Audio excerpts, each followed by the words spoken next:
اور بینک سے ہمیں لے لینا چاہیے اور اس کو اس طرح سے استعمال کر لینا چاہیے۔ دوسرا سوال ان کا ہے کہ بینک میں چونکہ ملازم ہیں تو بینک کی تنخواہ کے بارے میں کیا؟ دیکھیے جہاں وہ ملازمت کر رہے ہیں ملازمت کرتے رہے ہوں، جی جی، لیکن بہتر یہ ہے کہ ملازمت کرتے کرتے اگر اس کا کوئی بدل ان کو مل جاتا ہے، اس کا کوئی نعم البدل ان کو مل جاتا ہے تو اس بدل کو وہ اپنے لیے منتخب کر لے، چوائس کر لے اور اپنا وہاں پر شفٹ ہو جائے۔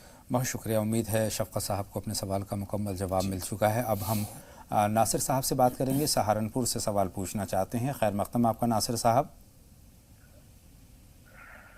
جی السلام علیکم۔ وعلیکم السلام، فرمائیں کیا سوال ہے؟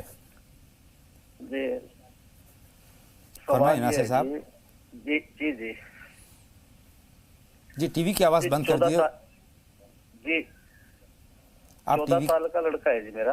جی جی شرارت بہت زیادہ کرتا ہے اور بات نہیں مانتا۔ بچہ شرارتی ہے، کتنی عمر بتائیے؟ 14 سال۔ 14 برس 14 کا ہے۔ سال۔ بہت شکریہ، آپ کا سوال ہم نے نوٹ کر لیا ہے اور مزید گفتگو اس لیے نہیں ہو پائے گی کہ ٹی وی کی آواز انہوں نے کھول رکھی ہے، اس میں آواز پہنچنے میں تاخیر ہو رہی ہے۔ شاہانہ صاحبہ بارہ بنکی سے اور ہماری فون لائن پر ہیں، ان کا سوال بھی جان لیتے ہیں۔ خیر مقدم آپ کا شاہانہ صاحبہ۔ السلام علیکم ورحمۃ اللہ وعلیکم وبرکاتہ۔ السلام مولانا ورحمۃ صاحب اور اللہ وبرکاتہ۔ آپ بھائی کو اللہ پاک جزائے خیر دے، آپ لوگوں کی دعا میں تاثیر دے۔ آمین سنو آمین بہن، مولانا فرمائیں۔ صاحب کی دعا بھی بہت لگتی ہے اور مولانا صاحب نے ہماری امی کے تعلق سے دعا کری تھی اور ہر فائدہ بھی ہو گیا، اور بھی مولانا صاحب سے دعاؤں کی درخواست ہے۔ انشاءاللہ۔ اور مولانا بہن صاحب سے یہ سوال ہے، 2 میرے سوال ہیں اور ایک خواب ہے بھائی۔ جی جی فرمائیں۔ جی میرا سوال ہے، ہماری بڑی بھوجائی کے مطلب جسم میں داد بہت پریشان بہت ہو، ان کی دعا بھی کر دیجیے اور دوا بھی بتا دیجیے۔ جس میں داد؟ اچھا جی ہاں، اور میرا ایک سوال ہے جی، بجلی تو جب بارش ہوتی چمکتی اور کڑکتی ہے، اس کے تعلق سے کوئی دعا بتا دے، اور میری امی کا خواب ہے۔ جی جی، بجلی کڑکنے کا۔ بہت شکریہ، رابطہ منقطع ہو گیا ہے، تیسرا سوال ہم تک نہیں پہنچ پا رہا ہے۔ ایک تو جسم میں داد وغیرہ ہے، کھاج وغیرہ ہے، تو اس کے لیے کوئی دعا؟ ایک دعا یاد کر لیں، اللہم انی اعوذ بک من البرص والجنون والجزام وسیء الاسقام۔ اس کو پڑھ لیا کریں صبح شام 3 بار۔ اور لہسن کی گری آتی ہے، حالانکہ وہ جلن بھی پیدا کرے گا، اس کو چھلنے کے بعد میں جہاں داد وغیرہ اگر ہوا ہے اس کو اگر وہاں پر رگڑا جائے کچھ دنوں کے لیے تو انشاءاللہ العزیز وہ آہستہ آہستہ داد ختم ہو جائے۔ انشاءاللہ تعالیٰ ان دعاؤں کا اہتمام بھی کرے ساتھ میں، اور صفائی کا بھی اہتمام رکھیں انشاءاللہ تعالیٰ، چونکہ صفائی تو نصف ایمان قرار دی گئی ہے اور اس بات کا ہمیں خیال رکھنا چاہیے۔ مولانا صاحب، شاہانہ صاحبہ کا دوسرا سوال ہے جو بجلی کڑکتی ہے، آسمانی بجلی، اس کے وقت جب بھی اس طرح کے معاملات ہوں، تیز ہوا چلے، تیز بارش ہو، آندھی وغیرہ چلے، تو ایسے وقت میں توبہ استغفار کرنا چاہیے اور خاص طور سے اللہ کے حضور میں مناجات اور دعا کرنی چاہیے۔ بہت شکریہ۔ ناصر صاحب کا سہارنپور سے سوال ہے، 14 برس کا ان کا بچہ ہے، شرارتی ہے، کہنا نہیں مانتا۔ ایک دعا یاد کر لیں، قرآن شریف کی آیت ہے، ربنا هب لنا من ازواجنا وذرياتنا قرة اعین وجعلنا للمتقین اماما۔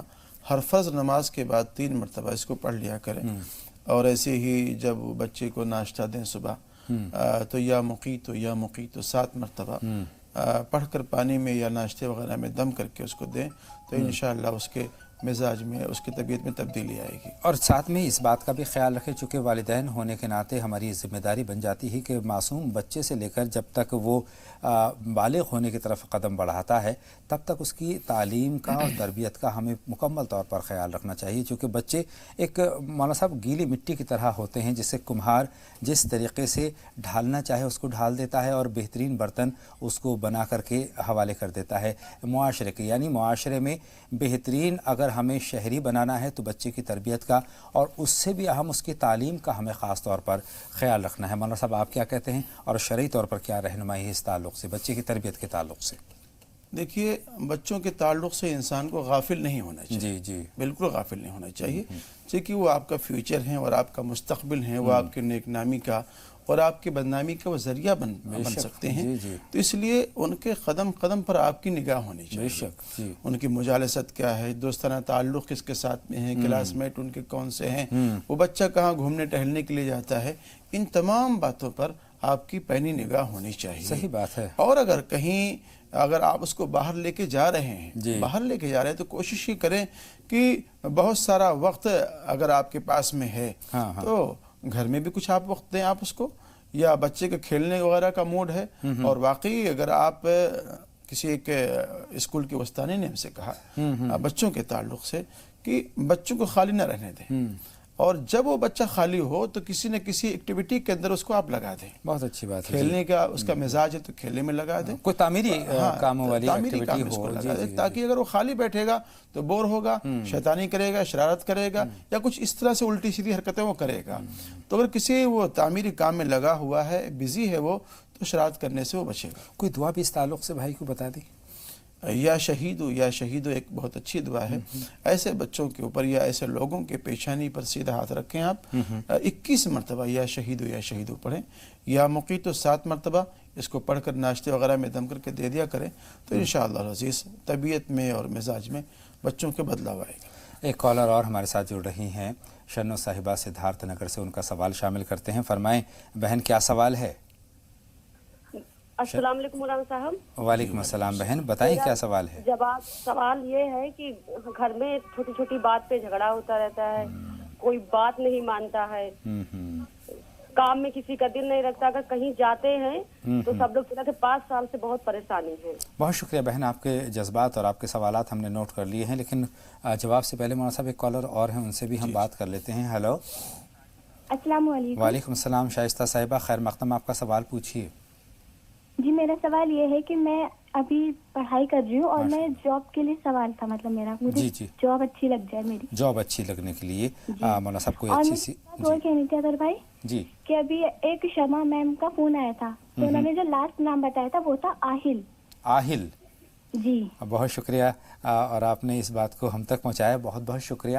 اور اللہ سے ہم تو یہی دعا کرتے ہیں کہ آپ کا مستقبل بہت تابناک ہو، بہت اچھی جاب آپ کو ملے. مولانا صاحب شائستہ کو کیا ایسے کام کرنے چاہیے، کون سی دعاؤں کا اہتمام کرنا چاہیے، اور کون سی ایسی کاوشیں کرنی چاہیے کہ ان کو بہت اچھا جاب حاصل ہو؟ جب بھی جاب کی تلاش میں ہو جائیں، نکلیں یا کہیں سے اس طرح کا کوئی لیٹر وغیرہ آئے تو 2 رکعت نماز پڑھ لیں صلاۃ الحاجت کے نام سے، اور اس کے بعد سلام پھیرنے کے بعد میں 182 مرتبہ یا لطیف ہو یا لطیف ہو یا لطیف ہو پڑھ لیں. اس کے بعد پھر جاب وغیرہ کے تلاش میں جو بھی اس کے طریقے ہیں اس کے لیے اپلائی وغیرہ کریں، تو انشاءاللہ یہ وظیفہ یہ عمل ان کے لیے معاون ثابت ہے انشاءاللہ تعالیٰ. اور محنت تو وہ کر ہی رہی ہیں انشاءاللہ، اور محنت مزید کریں گی تو انشاءاللہ تعالیٰ بہترین جاب ان کا منتظر رہے گا. آہل ایسا نام ہمیں سنائی پڑتا ہے مولانا صاحب، ہم نے سنا نہیں ہے یہ، تو نام رکھنے سے پہلے کیا احتیاط ضروری ہے؟ احتیاط ضروری یہ ہے کہ آپ کم سے کم رابطہ کر لیں ان لوگوں سے جو علماء ہیں، جو آپ کے مساجد کے ائمہ ہیں یا جو پڑھے لکھے لوگ ہیں، ایسے لوگوں سے رابطہ کر کے اچھا نام منتخب کرنا چاہیے جو نبیوں سے، ولیوں سے، اللہ والوں کے ناموں سے ملتے جلتے ہیں. بہرحال اس نام کے تعلق سے بھی ان کو تصدیق کر لینی چاہیے اور تحقیق کر لینی چاہیے، اس کے بعد نام کا انتخاب کرنا چاہیے. شنو صاحبہ کا سوال بھی اہم ہے. گھر میں جھگڑا ہوتا رہتا ہے، ایک دوسرے کا کہنا نہیں مانتے ہیں، احترام نہیں کرتے ہیں، اور نتیجہ وہی ہے جو ان باتوں کا نتیجہ ہوتا ہے، گھر میں خیر و برکت بھی نہیں ہے. جی ظاہر سی بات ہے، جہاں جھگڑا ہوگا، جہاں اس طرح سے انتشار ہوگا، وہاں تو خیر و برکت نہیں ہو سکتی ہے. ضرورت اس بات کی ہے کہ اس ماحول کے اندر ایثار اور ترجیحی طور پر ایک دوسرے کو ترجیح دیا جائے. جہاں ایثار ہوگا، ہمدردی ہوگی، بہی خواہی ہوگی، وہاں پر جھگڑا نہیں ہوگا. اور جہاں پر اس طرح کے مسائل ہوں گے کہ جناب ہم ہیں اور ہماری ضرورتیں اور ہماری چیزیں ہیں، وہاں اس طرح کے جھگڑے پیدا ہوتے ہیں. تو اس سے بچنے کے لیے جو گھر کے ذمہ دار ہیں یا جو کھانا وغیرہ پکتا ہے، اگر یا ودود یا ودود اس کو پڑھ کر کے 100 مرتبہ اس میں دم کر کے لوگوں کو دے دیا کرے تو زیادہ اچھا ہے. اور کوشش یہ کریں کہ الگ الگ کھانا نہ کھائیں، کوشش یہ کریں کہ الگ الگ کھانا نہ کھائیں. ایک دسترخوان پر ایک جگہ بیٹھ کر کے سب لوگ ساتھ میں کھانا کھائیں گے تو انشاءاللہ العزیز لوگوں میں محبت اور پیار بھی بڑھے گا، اور اس طرح کی جو انتشار اور اختلاف کی باتیں ہیں انشاءاللہ وہ بھی ختم ہوگی. بہت ناانصافی کرتے ہیں کئی مرتبہ مولانا صاحب. ہم باہر تو بہت خوش اخلاقی سے پیش آتے ہیں اور گھر میں آ کے ہم روکھے کیوں ہو جاتے ہیں؟ ارے گھر میں آ کر بھی اسی خوش اخلاقی سے پیش آئی تو دیکھیے بچے کیسے آپ کے قریب آئیں گے اور آپ کیسے بچوں کے قریب پہنچیں گے. اگر کوئی غم ہے، کوئی دکھ ہے، کوئی پریشانی ہے تو ایک دوسرے کی دلجوئی کرتے ہیں تو تمام مشکلات ویسے ہی کم ہو جاتی ہیں. ایک دوسرے کے قریب آنے کی کوشش تو کیجیے. بہرحال ہم کوشش کرتے ہیں کہ جبل پور میں ہماری ایک بہن سوال پوچھنا چاہتی ہے، ان کا سوال جاننے کی. خیر مقدم، آپ کا بہن سوال پوچھیے. جی السلام علیکم مولانا صاحب، آپ سے ایک دن ہماری بات ہوئی تھی اپنے بڑے بھائی کے بارے میں جن کو پیر میں چھالے والے بتایا تھا ہم نے، تو آپ نے ان کو بتایا تھا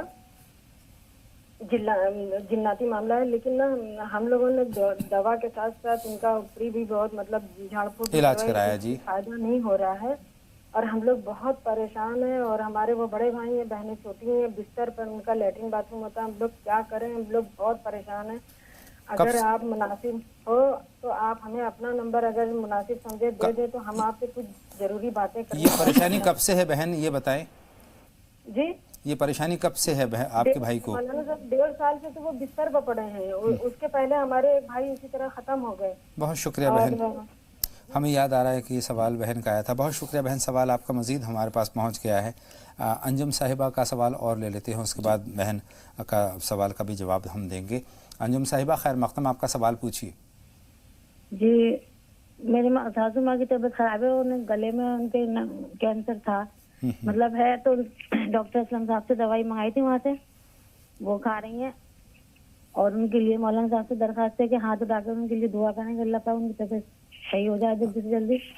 بہت شکریہ بہن، انجم صاحبہ کا سوال پہنچ گیا ہے، اپنی ساس امی کے لیے ہے، ان کو کینسر کا پریشانی ہے گلے میں، تو کوئی دعا یہ ہے کہ اللہم انی اعوذ بک من البرص والجنون والجزام وسیء الاسقام، اس کو صبح شام 3 بار پڑھ لیں۔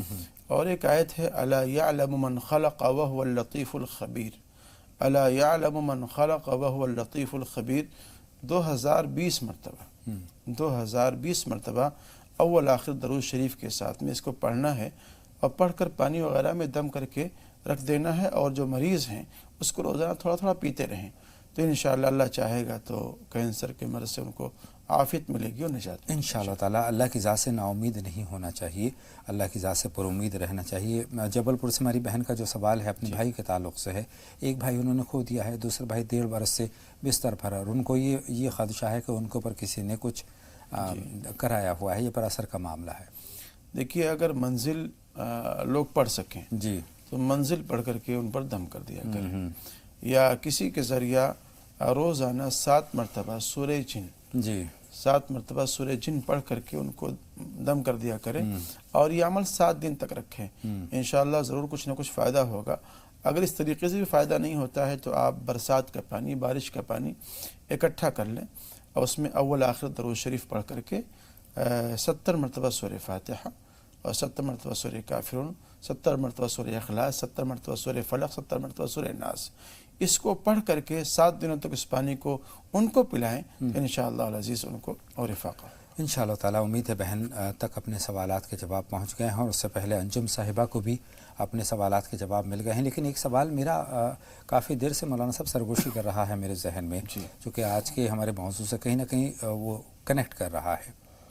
ہم ایک طرف یہ بات کرتے ہیں کہ جہیز کا لین دین جو ہے بالکل غلط ہے، جہیز کا لین دین نہیں ہونا چاہیے، بہت سارے لوگ اس کے خلاف بھی ہو رہے ہیں، بیداری پھیل رہی ہے، جہیز لینے سے انکار کر رہے ہیں، لڑکیاں بھی انکار کر رہی ہیں، اور یہ ہونا بھی چاہیے، شادیوں میں سادگی ہونی چاہیے، لیکن دوسری طرف ہم یہ دیکھتے ہیں کہ ولیموں میں جو ولیمہ ہوتا ہے اس میں وہ دکھاوا ہوتا ہے، وہ تڑک بھڑک ہوتی ہے کہ جو غریب طبقہ ہے وہ کہیں نہ کہیں سہم جاتا ہے، وہ کہاں سے لائے اتنا دکھاوے کے لیے رقم؟ دیکھیے نہ نکاح کے لیے کوئی تڑک بھڑک ہونی چاہیے، اور نہ ولیمے کے لیے ہونا چاہیے، بلکہ ہر چیز کے اندر سادگی کو پسند کیا گیا ہے، اور سادگی یہ بہت ہی اچھی چیز ہے، خود اپنی ذات کے لیے بھی دوسروں کے لیے بھی اس میں بہت زیادہ فوائد مضمر ہیں، پوشیدہ ہیں، اس لیے انسان خود بھی اس میں سکھی رہے گا، دوسروں کو سکھ رکھے گا، اور ذرا اس میں جھمیلے اس نے جہاں بڑھائے تو خود بھی پریشان ہوگا، اور دوسروں کے لیے بھی زحمت کا وہ ذریعہ بن جائے۔ آئیے تسمیہ سے بات کرتے ہیں، ہماری فون لائن پر موجود ہیں اپنے سوال کے ساتھ۔ خیر مقدم، آپ کا تسمیہ سوال پوچھیں۔ ہیلو جی فرمائیے، کیا جاننا چاہتی ہیں تسمیہ؟ انکل السلام علیکم۔ وعلیکم السلام، خوش رہیے۔ صاحب السلام علیکم۔ وعلیکم السلام بیٹا، فرمائیں کیا سوال ہے آپ کا؟ میرا صرف ایک سوال ہے، وہ میرے ابو نماز نہیں پڑھتے، ہم لوگ کہتے ہیں لیکن جب بھی نہیں پڑھتے، دعا ماشاء اللہ۔ دیکھیے بہت شکریہ بیٹا، خوش رہیے، اور کیا جذبہ ہے بچی کا، یہ بچی پڑھتی ہی ہوں گی،